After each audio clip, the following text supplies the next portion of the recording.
Hello, and welcome back to another episode of WJ Live. My name is Tara Snyder, and I'm an assignment editor here at the Western Journal.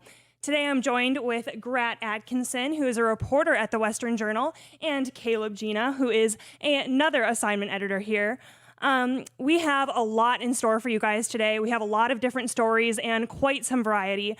First, we'll be talking about Facebook's shutdown that took place on Monday, what that means for us and other media publications, as well as the whistleblower that came forward. Then we're going to move on to the latest creepy Joe Biden moment, the weird thing that has our hairs on our necks rising, and what has been going on his trip to Michigan. And then finally, we will finish it up with a new group of people coming forward saying that they know who the Zodiac Killer is. So we have quite some variety today, but I think that Caleb is going to take it off first, just kind of talking about what's been going on with Facebook. Yeah, so as we all know, unless you've been living under a rock for the last couple of days, Facebook on Monday shut down for a period of about 5 to 7 hours. Now, for us as a business, that was something that obviously had some significant drawbacks, considering Facebook is an important platform that we use. But I just think looking back over the course of how this story has progressed a little bit at a time, it's interesting to consider some oddities, I think, along the way. And also we can extrapolate some other points about Facebook's trajectory for the future that I want to pose a couple of questions to you on. But just to brief you, the audience, on just some of the stuff that's been going on. So essentially, on Sunday night, a whistleblower went on 60 Minutes. Her name is Frances Haugen. She used to work at Facebook as a civic integrity officer. They like their fancy titles over there in Silicon Valley. So essentially what she did partially was to work to moderate content that was on the platform. And more specifically, she worked in a capacity where she was dealing with the election that was happening, of course, in 2020. So she went on 60 Minutes, and I would just imagine Zuckerberg probably didn't appreciate all of the comments that she made.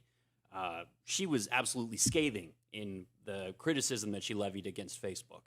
I think one of the things that I was the most interested in when I was kind of going over the clips and like looking at some of the things that she said was in regards to how they moderate content in developing countries.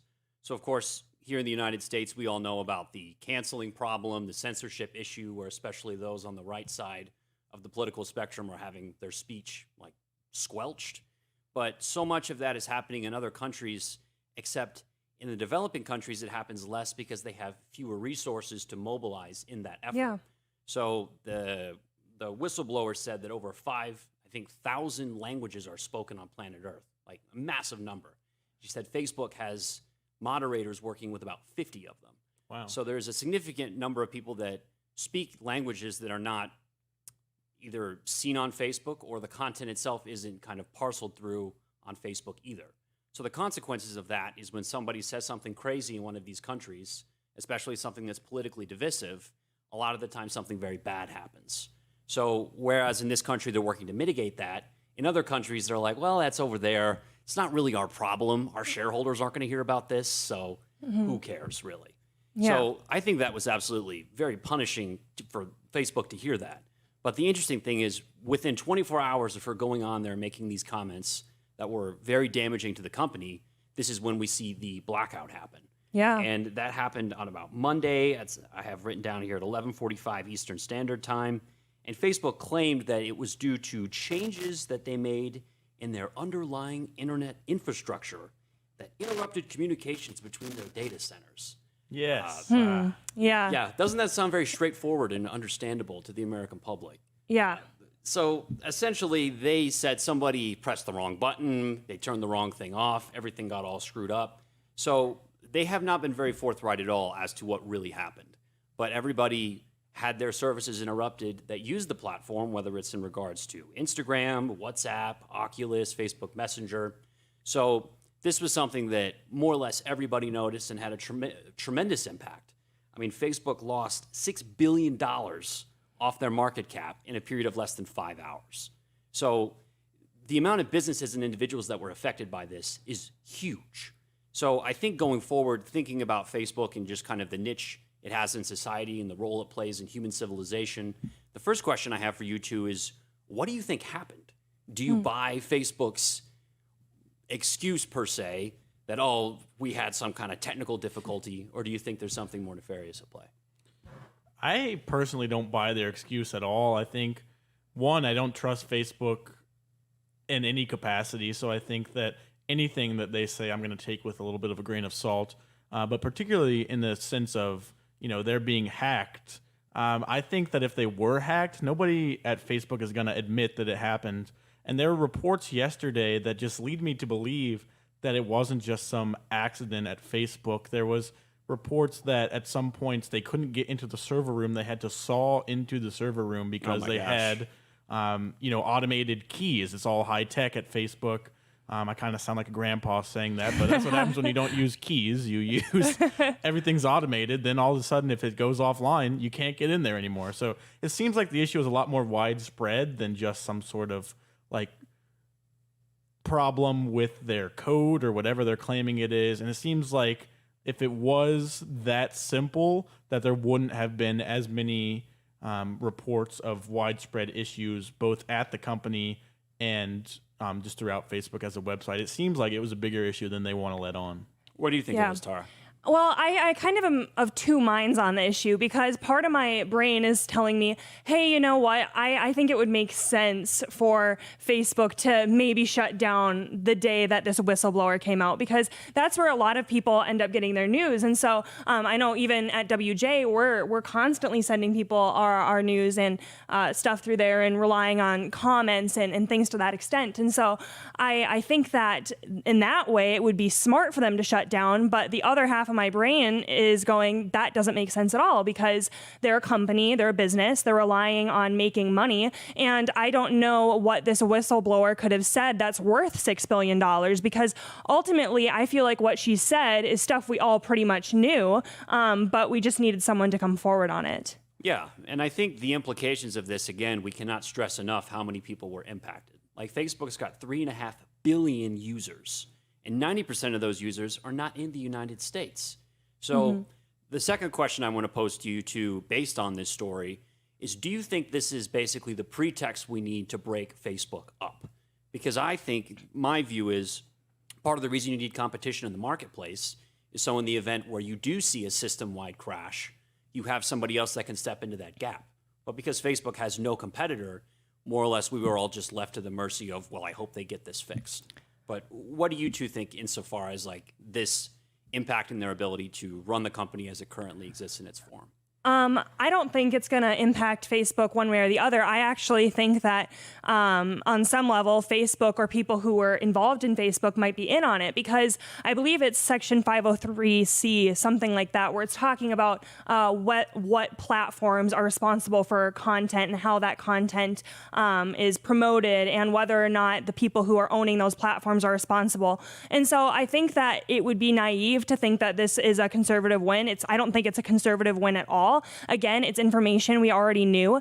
And I think that it sets a really, really dangerous precedent, because now people are going to look at this and go, now we have the excuse. Now we have the reason to look at how the government views these social media platforms. And I think that they're going to look at it in a much more leftist way rather than a free speech way. And the other thing I want to bring up, and you guys can look up on this, is that this whistleblower is being coached by Obama administration officials. Right. And so when you have Obama administration officials looking into this, I just don't think it bodes well for you if you really care about what some hate comments are in a country that's not in the top 50 world languages. What do you think, Grant? You think they should break this up based on the fact that they went down and everything went haywire, or what's your view? Yeah, I think to Tara's point about the Obama administration kind of coaching this whistleblower, I've always found it interesting how, we as conservatives think that Facebook is a leftist organization, which by all accounts they seem to be. But there are people on the left, the most radical leftists, don't like Facebook either. You have conservatives on this side, and they're saying, we think that you are censoring too much and it's ridiculous. Then you have leftists who are saying you're not censoring enough, and you need to, anything that's basically negative at all that we don't like, you should censor. And so I think there's a common thread of people not liking Facebook or not being happy with what they're doing, no matter what they do. So I don't want to say I pity Facebook, because I don't, but I think that they are in a tough position of whatever they do, they're going to people who don't agree. But I would say, while Tara's probably right that this won't have much of an effect, all I can say is I hope that it does, because we've talked about it a lot here at the Western Journal. We used to rely on Facebook even more than we do. We a couple years ago, from what I understand, I wasn't here, but from what people who were here say, we got fact-checked pretty hard. We had to do a bunch of layoffs, and we realized, like, wow, maybe we don't want to rely on Facebook so much anymore. So we changed the way that we do things a little bit. Now we rely on Facebook a little bit less, but it's still, yesterday when it goes down, we saw our traffic obviously drop off. It opened my eyes to how much we do rely on Facebook, even though we have all these alternative ways that we try to get traffic and that we try to make our business sustainable without Facebook. We have found that you're going to have to rely on Facebook in some capacity because, like you said, there's not a competitor of them. So we have to cooperate with them because we don't really have another choice. And to me, that's really scary. It's scary that our business model is forced to be so reliant on a company who hates us and hates what we stand for. So I hope something changes. I don't know that it will, but I feel like this could, if we let it, and if people really open their eyes a little bit, this could be a wake-up call to, hey, this is getting a little bit out of control. Yeah, even new media is definitely struggling because I know Parler for a little bit had their servers taken down by Amazon, I believe it was. So it's kind of crazy when you think, oh, there might be a solution here, and then you realize that the solution is still encompassed in the problem. But Grant today has another idea of censorship, at least Biden's handlers and what they would like to have happen. Take it away, Grant. What's going on in Michigan? So yesterday, Joe Biden went to Michigan, a state that he won. However, that was mostly due to Detroit. You're from Michigan, Caleb, so you understand. Go blue. Mostly the blue voters are kind of in those bigger cities, and then you have a lot of counties that went red. The majority of the counties in Michigan went red. He went to a county that did vote red, and he was trying to pitch his infrastructure deal that is worth over $1 trillion. We've talked extensively about that and how ridiculous it is. Some of the things that are included in this infrastructure deal that are not infrastructure, such as sensors in cars for seeing if people have alcohol in their breath, and the cars won't be allowing them to drive, and just crazy things that are not infrastructure are into this bill. But he's trying to go and make a pitch of why he thinks that this $1 trillion infrastructure bill should be passed. So he goes to Michigan, to a county that he lost. There was people before he came already saying, we don't want him here. I wrote a story yesterday about this man who was interviewed by just a local news channel, and they were like, what do you think of Joe Biden coming to your state? And he said, I wish he would just stay out of my state and leave us alone. So the sentiment, it seemed, at least for a lot of people, was we don't really want him here. So I guess he wasn't expecting a great reception. He didn't get a great reception. There was protests. There were plenty of Trump supporters who showed up when he was making his speech. But what I want to talk about first is during his speech, he had some of his patented gaffes that we've all come to know, and I don't want to say love because they're concerning, but we've come to expect from Joe Biden. The first one, he was talking about Governor Gretchen Whitmer in Michigan, who has her own problems, but he was praising her. He likes her because she is a leftist, so I'm sure Get that he home, likes Gretch. that. And so he was talking about her, and he said something about her size, and then he started comparing her to another politician in Michigan, the lieutenant governor. And honestly, I don't even know how to prequel what he said. Let's just play the clip, and then you guys can see for yourselves. Really important votes to keep things moving. And of course, it's great to be here with my friend. We become friends, an outstanding governor, one of the best governors in the United States of America, and her lieutenant governor who covers her in every way, both in terms of physically and mentally and every other way. Really important votes to keep. So he says that the lieutenant governor covers Gretchen Whitmer in every way, mentally and physically and every other way.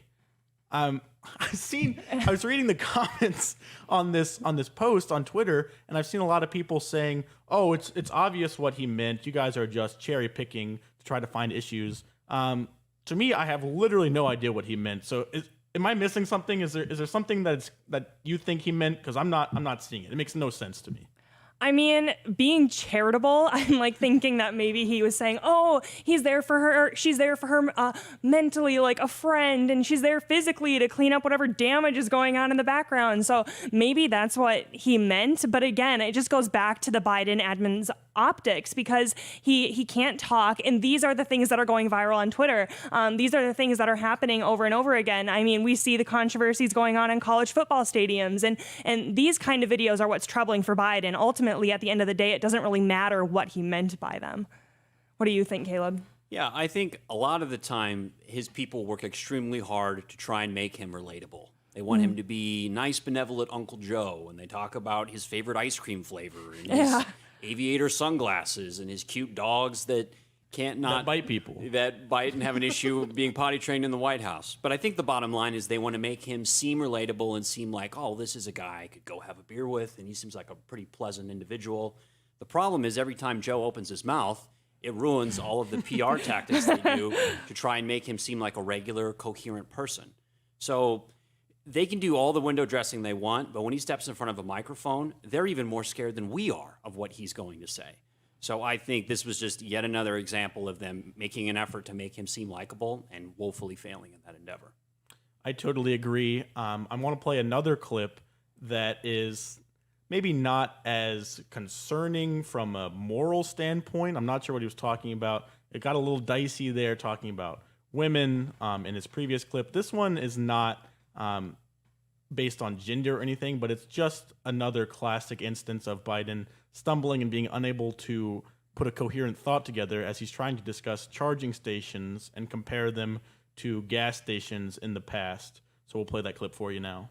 Parenthetically, when you build a charging station, it's like back in the day when my grandpa worked for the American Oil Company back in the turn of the 1920 in that area. They went from state to state convincing people that they allow them to put 20,000 gallons of gasoline under the ground. I mean, when you see clips like this, the left accuses conservatives of trying to cherry pick things from Biden's speeches and trying to take things out of context and say, he's not really like that senile, you're just picking these things. And honestly, I would say to an extent, I can at least be sort of sympathetic to that. I think that there are some conservative publications who, every time something questionable happens with Biden, they run a big story about it. Here at the Western Journal, I feel that we're very fair. We have had plenty of stories with Joe Biden saying controversial things that we didn't run for one reason or another. But we've also had plenty of stories for times that he has had obvious gaffes. And the reason that we keep running those stories is not because we want to keep doing the same thing or keep cherry picking. It's because they're happening every single time that he gives a speech. And so this is the president of the United States. We want to bring light to that because we believe that it's important for the American people to know that.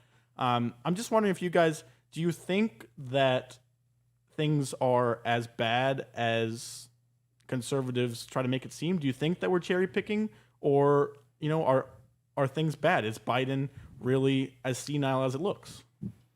I would say that we're not really cherry picking, because a lot of these issues, again, are about your optics. I can think even like on the fly of all of the different issues that we've seen in the last month with Joe Biden. And so I think that at some level we have to realize, because I'm there when we're having these conversations on what to run, assignment and reporting work very closely together.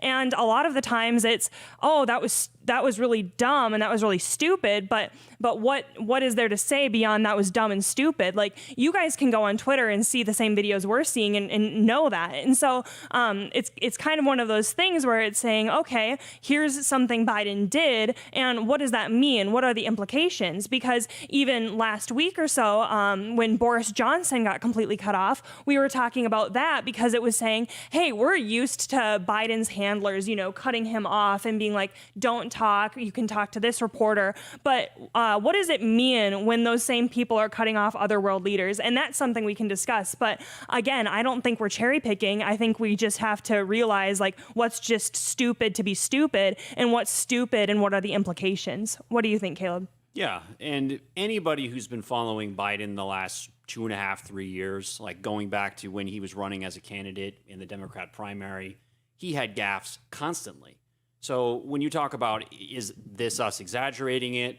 I think, honestly, we're only getting a glimpse of truly how bad it is. But also, I think the larger point to make is something that you said, and I would want to second and affirm here, which is we're not trying to dance on his grave or embarrass him or poke fun at him and make light of it. Like, the fact that the president of the United States publicly humiliates himself almost daily is dangerous, because when Joe Biden suffers, his prestige takes hits, the free world suffers. So the way that our enemies perceive us, the confidence that we're able to project going into public forums or like international agreements and such, that's all unfortunately tied up in how he conducts himself. So we're not doing it in an effort to dunk on him. We're just legitimately concerned that the leader of the free world has a significant problem conducting his business. Yeah, I think that's something that's super important. Sure, we've gotten a few laughs from some videos that have come out. How can you not sometimes? And yeah, I mean, we're going to giggle, we're going to smile. But when it comes down to it, there's a point that it's incredibly concerning that the leader of the free world and the leader of our country can't get through a single speech without having some sort of major issue. And so it's funny to a certain point, but we're at or past that point. And at this point, to me, it's concerning. And that's why we keep running these stories. We keep talking about why it keeps happening, because it's going to keep getting worse. And it's a serious problem that needs to be addressed, in my opinion. Yeah. Oh man, there's so many things that we could talk about with the Joe Biden admin. But speaking of scary things we're witnessing in the news, today we saw on Twitter that the Zodiac Killer may have actually been found out.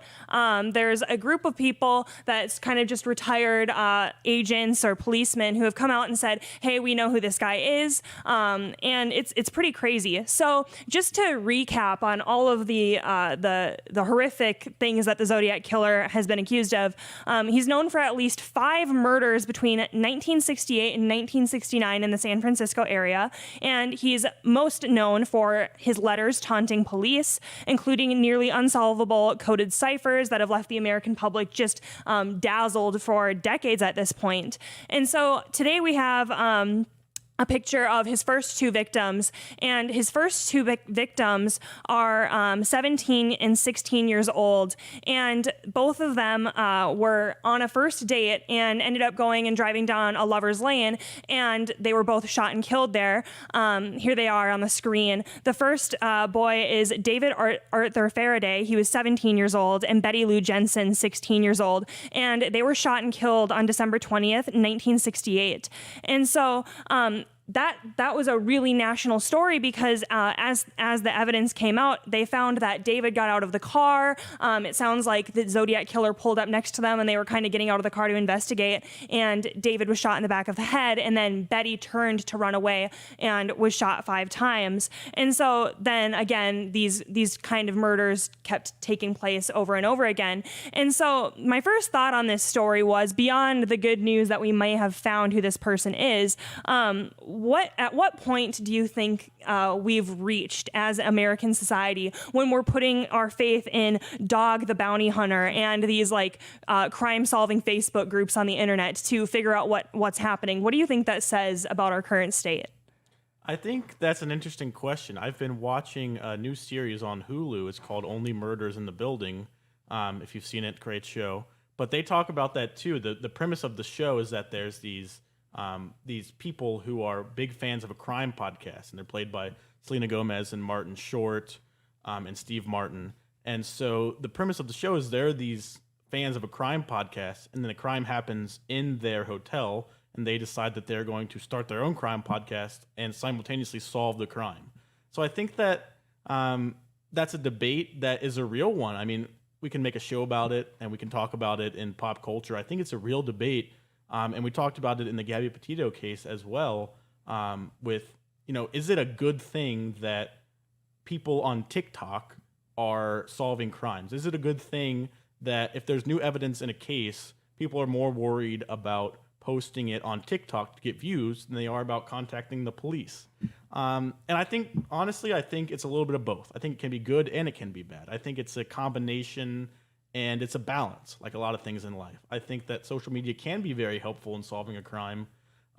Maybe if we had social media back in the 1960s when these Zodiac Killer murders occurred, then maybe we would have found him then. So I think they can be, but when you get to a point that you're doing it for publicity instead of for safety or for public health or whatever the case may be, that's where I think it gets a little dicey and maybe not an area that we want to get into as a country. I don't know what you think. Yeah, I mean, at this point, how many years have state and federal officials had to solve this case? Like, it's not like everybody was like, oh, well, we're going to hire some like third party to investigate this. Like, they've had all this information for decades. And it took more or less a group of committed people doing this as a hobby to get some type of headway in this department. So I think that just points back to a larger issue where the American people have a lack of belief, I think, in their federal and state investigative capacities. So seeing this play out in the fashion that it is somewhat unsurprising within that paradigm. But I just think in general, the American population has got a tremendous amount of curiosity and fascination when it comes to this stuff. Yeah. Whether it's a Hulu show, whether it's a massive amount of coverage that this got at the time, or, you know, it's been all of these decades later and we're still feeling a need to talk about it. You know, one way or another, the American public just has an appetite for this stuff. And if that's a poor reflection of this, maybe that is the case, but it just is the way it is. Yeah. So just to get to who they figured out this guy was, the team of case breakers is a team of more than 40 former law enforcement investigators, journalists, and military intelligence officers. And so this is the man. We have the picture right here. They're saying that it was Gary Francis Post. And you can see on the right of your screen there the drawing that has been kind of infamous with the Zodiac killings.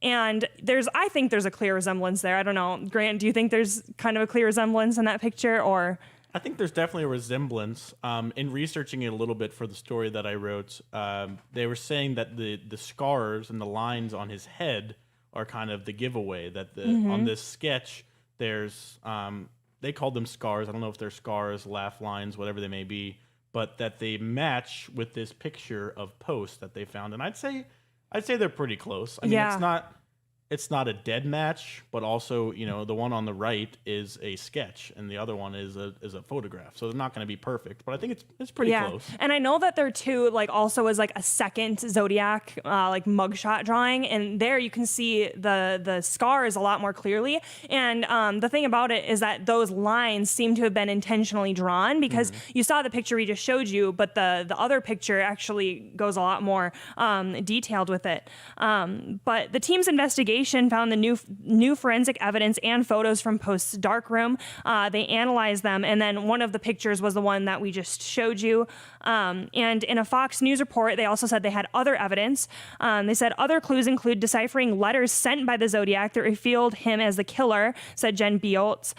She's a former Army counterintelligence agent who works on the cold cases. And in one note, the letters of Post's full name were removed to reveal an alternate message, she told Fox News. So there was a lot of things that they just uncovered by going to this guy's house. And again, I think it goes to show that when it's just like 40 people who are like, oh, you know what, we're done with our like main careers, let's do this for fun. It's really amazing that they were able to figure this out. And they also tried linking Post to another crime, but police deny that there's any connection. So my question for you, Caleb, is I know that the police department has come forward and said that they don't think that there's any other crimes that he was connected to, but do you think that they would have any hesitation in saying that maybe there's this other cold case that the Zodiac Killer committed? Would that be embarrassing for them? Do you think that they'd probably back away from that just to save face? 100%. I think another piece of it, too, is maybe they're trying to muddy the waters in the messaging because they don't want copycats or other people committing similar acts or trying to be somebody who did something in the vein of the Zodiac Killer. So, yeah, I think your point's 100% valid, Tara. Yeah. I think that's a good point, too. We've talked about how popular this is in American culture. There's been, you know, famous movies made about the Zodiac Killer. And so I think that's definitely an aspect of the case, is that if the police come out and say, like, wow, this guy, he was so cool. He sent these ciphered messages that had his name in there, and like it was pretty clever. Well, then you're going to get a bunch of people who are like, maybe I can do that. Maybe I'm going to be like a serial killer, or even if not a serial killer, I'm going to be a criminal, and I'm going to like do all this cool stuff. And they don't want to glorify it, because then you're going to, like you said, you're going to get people who do the same thing, and that's not what they want to encourage at all. Yeah. Oh man, it's definitely crazy, and it's definitely one of those kind of rabbit holes you can go down on Twitter. So it'll be interesting to see if the FBI ever goes, hey, you know what, these people were right. Right now, it's completely unconfirmed. We just see everyone on Twitter kind of self-confirming it. But we want to thank you for joining us today, and we'd ask that if you do feel so inclined, that you would become a member and help support the Western Journal at thewesternjournal.com/join. When you're a member, you help keep conservative news going. You're the ones that help pay for the studio. You're the ones that help bring real news and real journalism to you. I think that even today, when we're talking about Facebook and just the complete blackout that happened, right there is a perfect example of why we need you guys to get our content directly. Don't rely on Facebook. Don't rely on big tech. And the other thing, too, that's great when you support the Western Journal is you're supporting a Christ-centered mission. We're the only conservative news organization that has a Christ-centered focus, and we keep that focus in mind every day when we do our jobs. So when you join, you would only be paying for 10 months, and then we would give you 2 free. So it's a nice little deal, and you could get one of our cool mugs here. But I think that's all for today, and we thank you so much for joining us.